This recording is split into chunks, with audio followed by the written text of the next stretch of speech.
Good morning, good afternoon, good evening, ladies and gentlemen. Depending on what time you're watching this, what part of the world you're in. This is Chris again, the Watch Song's coming with another unboxing. I'll have the reference number up in the title, but this is what's known as, colloquially known as the Mission Impossible watch, because Tom Cruise wore the same model watch in one of the Mission Impossible movies. I believe a couple of them, if I'm wrong. Quick wristwatch check. I finally got back that Dw290 from James. I've actually been kind of missing this one. I've been kind of having fun with Casios lately because they're really budget-friendly, guys. You can get all kinds, different shapes, sizes, colors. Pretty much just fun watches to collect, guys. I'm not doing the usual base view but today because I'm still a little bit beat from work last night, guys. I worked about 11 hours last night, so you guys don't want to see my ugly mug right now. A little bit tired, but the show must go on, guys. So I'm making you guys a video for today. Again, this is my first impressions. I did wear it last night, of course, you know how I do. Now here is the model number right there, the Dw290 1B SC 1B. Of course, Casio has a lot of crazy titles, numbers on there. No, the usual fanfare on the box.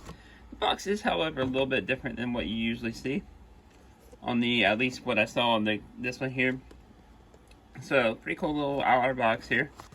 And overall, like I said, I've been wearing this. I wore this to work last night. This is what I got it for, to wear to work. Overall, really comfortable, guys. It sits really well on the wrist compared to the DW5600 square. It's got more of a cushion style case, so it fits. It kind of doesn't hug the wrist as much as the G-Shock square. Let me know down in the comments, guys. I've been thinking about doing a duel between the two. I don't know why no one's ever done a duel between these two, because they are right around the same price range. I got this on Amazon for about $38, almost $40 after taxes, guys. Overall, I like the looks of it. It fits really well. The resin strap is actually a pretty nice strap. 200-meter water resistance. Again, look for a full review of this guy coming up. This is just a quick little unboxing. Give you guys something to watch today. I do like the pushers. The pushers are easier to reach. And I do kind of like that retro kind of color scheme here, guys. This is another one I can see wearing a lot to work, wearing just pretty much anywhere, just because of it's so comfortable. And that's what I really like about a lot of Casio watches these days. They're just really comfortable, easy grab and go pieces. If something happens to them, you don't have to worry about them, and you're not out a lot of money, guys. And as Nico from his channel likes to call them God tier watches, I can see why. It's just they make so many different watches in great sizes, shapes, and price ways, guys. They're fun and affordable. Anybody can collect them.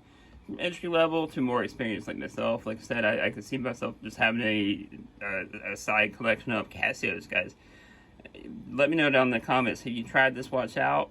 Would you like to see that duel between this and the square? Which again, I haven't seen anybody do. They're two kind of classic G-Shocks, I feel like.